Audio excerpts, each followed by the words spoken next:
Welcome again, class 8 students of JNU Pithoragarh. We are nowadays solving the chapter mensuration. Okay, so last time we have seen question number 1 to 5, okay, of the second exercise of the chapter, wherein we are dealing with area of trapezium, okay, and area of rhombus and other different quadrilaterals. तो question number 6 को हम देखते हैं. Find the area of a rhombus whose side is 5 centimetre. उसकी प्रत्येक side जो है 5 centimetre है और उसका एक अल्टीट्यूड जो है 4.8 सेंटीमीटर है. ये ब्लैक कलर की लाइन अल्टीट्यूड जैसे. अच्छा, इसके अलावा if one of the diagonals is 8 centimetre find the length of another diagonal. तो हमारे पास दो तरीके के फॉर्मूले होते हैं अल्टीट्यूड फॉर्म में कि base into altitude base into corresponding height एक फॉर्मूला होता है रोम्बस का. ओके, दूसरा फॉर्मूला होता है 1/2 product of diagonals 1/2 d1 d2. तो हमारे पास देखिए बेस दिया हुआ है ना, बेस 5 सेंटीमीटर का दिया हुआ है और ये अल्टीट्यूड यानी कि जो हाइट करस्पॉन्डिंग हाइट भी दी है 4.8 सेंटीमीटर. तो आप क्लियरली एरिया ऑफ रोम्बस निकाल सकते हैं, है ना. Since rhombus is a kind of parallelogram we can say area of rhombus is equal to base into altitude. Class 7 में हमने ये फॉर्मूला पढ़ा हुआ है बच्चों. तो एरिया ऑफ रोम्बस आ गया 24 सेंटीमीटर स्क्वायर, है ना. 6 4 24. मुझे ख्याल से ये थोड़ा सा कहीं गलत हुआ है बच्चों, है ना. क्या होना चाहिए था यहाँ पे 5 इंटू, ठीक है, इसको मैं करेक्शन कर देता हूँ. मैंने कुछ और सोच के यहाँ पे कर दिया. यहाँ पे होना चाहिए था हमारे पास, क्या होना चाहिए था 5 इंटू, क्या होना चाहिए, बेस हो गया 5, है ना, इंटू 4.8. एक्चुअली ये होना चाहिए था, है ना. थोड़ा सा ये करेक्शन है, इसको ठीक कर लेते हैं. तो 5 इंटू 4.8 24 सेंटीमीटर स्क्वायर ही रहेगा, है ना. थोड़ा सा मैं इसको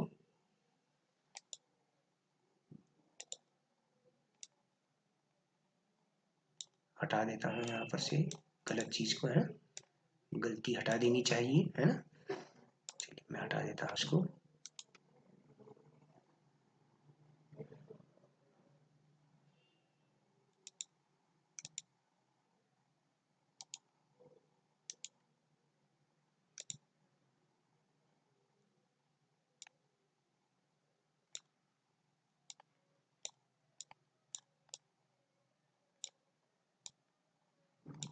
ओके, तो 5 इंटू 4.8, अभी जो मेरे समझ में आया वही करेक्शन मैंने कर दिया, है ना.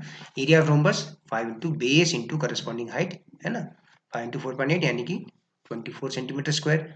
अब आप देखिए एक डायगोनल की लंबाई 8 सेंटीमीटर, दूसरे की फाइंड करनी है. मान लीजिए कि डायगोनल D1 की लंबाई 8 सेंटीमीटर है, तो आप कहिए area of rhombus is equal to 1/2 into D1 D2. तो एरिया की जगह 24 लिख लिया, is equal to 1/2 into 8 into D2. Simplify करेंगे, 2 मल्टीप्लाई में वहां जाएगा 24 के साथ, तो D2 इज इक्वल टू 48/8. तो 6 सेंटीमीटर आपके पास आ गया. Hence the length of the diagonal is 6 centimetre. Okay, question number 4 बहुत ही आसान है, ठीक है. दो डायगोनल दिए हुए हैं एक रोम्बस शेप टाइल के और पूरी बिल्डिंग में एक फ्लोर पर जो है 3000 टाइल्स लगनी है. Cost of polishing the floor if the cost per metre square is given ₹4. बस थोड़ा सा ध्यान रखना है यूनिट का आपको. यहाँ पर देखिए जो डायगोनल्स की लेंथ दी हुई है रोम्बस शेप टाइल की वो 45 सेंटीमीटर और 30 सेंटीमीटर में है, सेंटीमीटर में है. Length of one diagonal D1 45 centimetre, D2 30 centimetre. Area of one tile, एक टाइल का एरिया निकाल लीजिए 1/2 D1 D2. 1/2 इंटू 45 इंटू 30, 2 से 30 15 टाइम्स कैंसिल हुआ. 45 इंटू 15, 15 5 75, कैरी ऑन 7, 15 4 60 and 7 67, तो 675 सेंटीमीटर स्क्वायर, है ना. The floor of a building consists of 3000 tiles which are rhombus shaped and each of its diagonals are 45 and 30 centimetre. तो एक tile का area हमें मिल गया 675 सेंटीमीटर स्क्वायर. अब क्या पूछता है, what it is asking, it is asking find the total cost of polishing the floor if the cost per meter square 1 metre square का एरिया ₹4 है. ओके, तो 3000 टाइल्स का एरिया हम निकाल लेते हैं बच्चों. एरिया ऑफ 3000 टाइल्स 675 इंटू 3000, है ना. 1 10 100 1000 10,000 लाख 10 लाख 20 लाख 25,000 सेंटीमीटर स्क्वायर, है ना. अब 1 मीटर स्क्वायर क्या होता है, 10,000 सेंटीमीटर स्क्वायर के बराबर तो यहाँ से 1 सेंटीमीटर स्क्वायर आ गया 1/10,000। तो 10,000 से अगर हमने डिवाइड किया तो 202.50 मीटर स्क्वायर में आ गया। ओके, सेंटीमीटर स्क्वायर को मीटर स्क्वायर में कन्वर्ट करने के लिए क्या करेंगे, 1 सेंटीमीटर का होता है 1 मीटर, 1/100 मीटर। तो 1 सेंटीमीटर स्क्वायर का क्या होगा, 1/100 इंटू 1/100, दैट मीन्स 10,000। तो 1 सेंटीमीटर स्क्वायर का मतलब हुआ 1/10,000 मीटर स्क्वायर। अच्छा, कॉस्ट ऑफ पॉलिशिंग पर स्क्वायर मीटर, 1 मीटर स्क्वायर का कॉस्ट है 4, तो 202.50 स्क्वायर मीटर का कॉस्ट क्या होगा, 4 इंटू इतना, तो ₹810 यू विल गेट। ओके, इस चीज को नोटिस करिए आप, क्या किया यहाँ पे, सेंटीमीटर स्क्वायर में 3000 टाइल्स का एरिया आया, उसको 10,000 से डिवाइड किया तो वो मीटर स्क्वायर में कन्वर्ट हो गया है ना। इस चीज का ध्यान रखिए आप। क्वेश्चन नंबर 8, एग्जाम में हमेशा ये, हर एग्जाम में ये आता है। क्वेश्चन ये दिया है, मोहन जो है, Mohan wants to buy a trapezium shaped field. Its side along the river is parallel to and twice the side along the road. तो क्या है, एक ट्रेपेजियम शेप फील्ड है, एक तरफ रोड है और एक तरफ रिवर है। ये बोलता है कि रोड की साइड का जो रोड की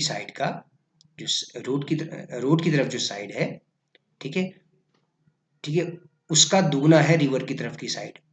रिवर की तरफ की साइड जो है दुगना है, is double of side along the road. If the area of field is 10,500 meter square and the perpendicular distance between the two sides, parallel sides is 100 meter, find the length of the side along the river. मान लेते हैं कि ये, अच्छा, इन दोनों की perpendicular distance क्या दी है, 100 मीटर। याद रखिए ट्रेपेजियम का एरिया क्या है, 1/2 into sum of parallel sides into the perpendicular distance between them. Okay, तो परपेंडिकुलर डिस्टेंस 100 मीटर, h लिख लिया हमने, एरिया 10,500। रोड की तरफ की side, let the side along the road be x metre, so side along the river will be 2x metre according to the question. The side along the river is twice the side along the road.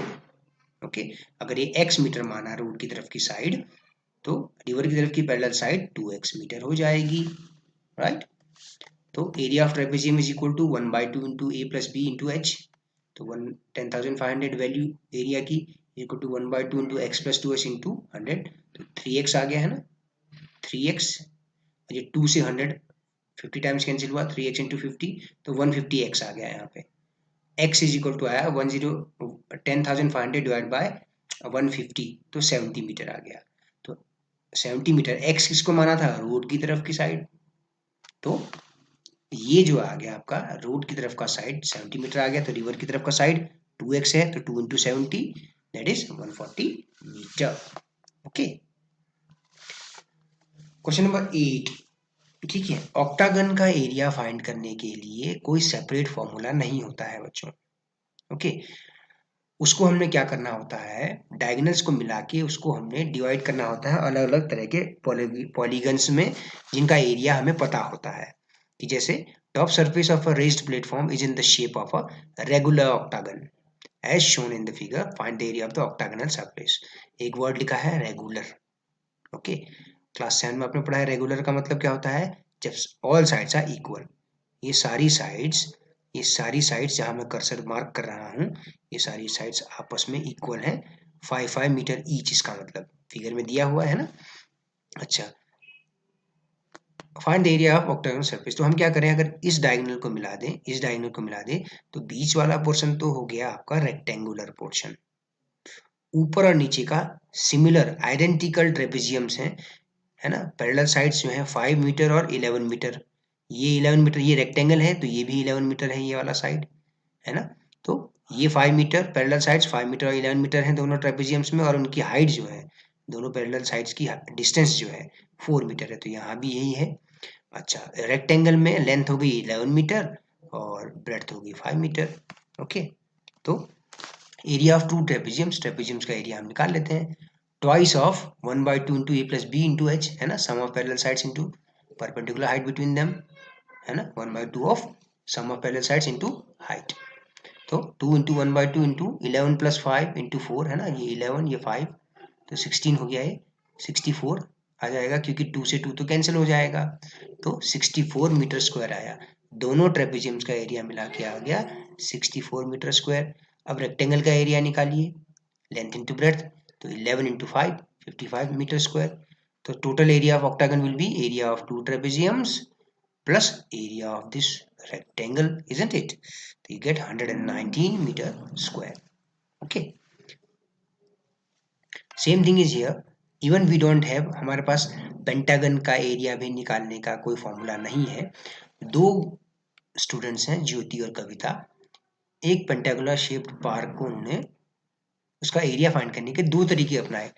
ज्योति ने क्या किया, इसके middle से एक line खींची तो ये दो ट्रेपेजियम में डिवाइड हो गया, तो इन दोनों ट्रेपेजियम्स का एरिया मिला के हो गया इस पेंटागन का एरिया। कविता ने क्या किया, इस डायगोनल को मिलाया, ठीक है, इस डायगोनल को मिलाया, है ना, और तो ये एक ट्रायंगल और एक स्क्वायर फॉर्मेशन बना दिया, इस ट्रायंगल का एरिया प्लस इस स्क्वायर का एरिया, ठीक है। तो पेंटागन को यहाँ पर दो ट्रेपेजियम में बांट दिया, यहाँ एक ट्रायंगल और एक स्क्वायर में बांट दिया, तो इनका एरिया को ऐड करके आपको पूरा पेंटागन का एरिया मिल जाएगा। लेट अस सी ज्योतिष वे ऑफ फाइंडिंग एरिया। मैंने नाम लिख दिए ABCDEF, है ना। अच्छा, area of pentagon twice of area of ABCF, क्योंकि दोनों पेंटागन जो है अगर इसको फोल्ड करें इस लाइन के अकॉर्डिंग कंस्ट्रक्शन से, ये दोनों ABCF और AEDF ये दोनों ट्रेपेजियम सेम है, तो जो एरिया ABCF का होगा वही इसका भी होगा। तो एरिया ऑफ पेंटागन क्या हो जाएगा, twice of area of one trapezium. तो 2 into 1/2, ये 15 सेंटीमीटर है, ये 30 है ना। आप खुद देखिए पीछे का फिगर, है ना, ये पूरा यहाँ से यहाँ तक हाइट इसकी 30 मीटर है, isn't it? तो this is 30 metre and this is 15 metre. Sum of parallel sides 1/2 of sum of parallel sides into the height. Let us see the height of this trapezium. यहाँ से यहाँ तक ये 15 metre है, ठीक है, ये क्या है 15 मीटर है, तो ये जो हो जाएगा ये मिड पॉइंट है इस साइड का, तो ये हाइट क्या हो जाएगी 15/2 मीटर। तो 15/2 इसलिए लिखा गया है, ओके, क्योंकि दो ट्रेपेजियम सिमिलर है, तो एक ट्रेपेजियम का एरिया निकाल के 2 से मल्टीप्लाई कर दीजिए। 2 into area of trapezium ABCF, ये वाला पोर्शन है ना, ये वाला पोर्शन। हाइट कैसे आई, ये यहाँ से CD जो है आपका DC आपका 15 मीटर है, F is the mid point, तो CF will be 15/2। Okay, calculate कर लिया, 337.5 मीटर स्क्वायर। कविता का तरीका देखते हैं। कविता ने इसको ट्रायंगल ABE और स्क्वायर पार्क में डिवाइड कर दिया, ठीक है, इस डायगोनल को मिलाने पर। तो एरिया ऑफ दिस, देखिए A से लेके यहाँ तक की ये हाइट जो है 30 मीटर है, यहाँ से यहाँ तक ये हाइट इसकी, ये जो है 15 मीटर है, ये भी 15 मीटर है। तो यहाँ से अगर मैं परपेंडिकुलर ड्रॉप करूँ 1/2 इंटू बेस PE हो गया परपेंडिकुलर, मैंने सपोज AP कह दिया, ठीक है, 1/2 into base into height plus square का एरिया, इस साइड का, इस स्क्वायर का प्रत्येक साइड 15 है, तो साइड का स्क्वायर 15 का स्क्वायर, ठीक है। तो 1/2 इंटू 15 इंटू 15 प्लस 225, ये आया 225/2 यानी कि 112.5 प्लस 225, तो 337.5 metre square.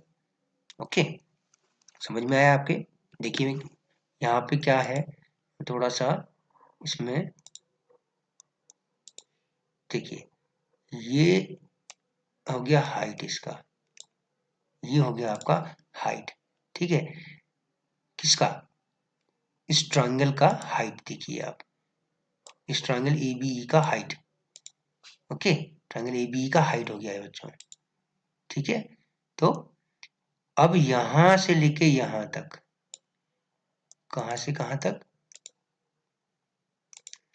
From A to this, from here to here, है ना। if I draw it with a blue line,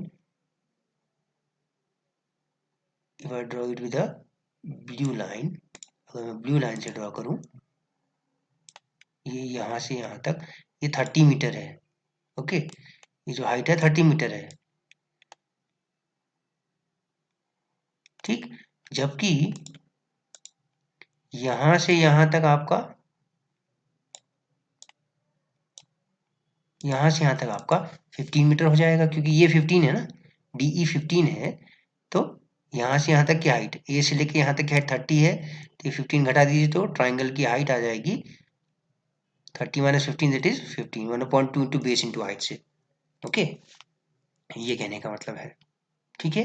तो आज के लिए इतना काफी है, लास्ट क्वेश्चन हम कल करेंगे, फिर नेक्स्ट एक्सरसाइज भी स्टार्ट करेंगे। ओके, पढ़ाई पर विशेष ध्यान दीजिए सभी बच्चे, अपना होमवर्क मुझे